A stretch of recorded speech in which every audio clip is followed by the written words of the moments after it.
அஞ்சனத்தை தீட்டி அந்தி வண்ண பின்னல் மீது தாழிமலர் சூட்டி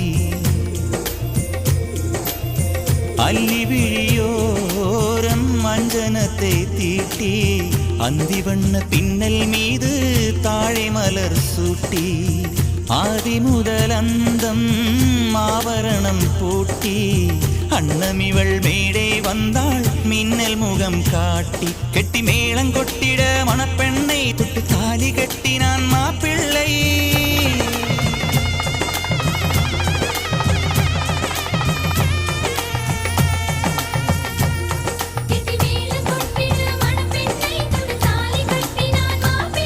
இந்த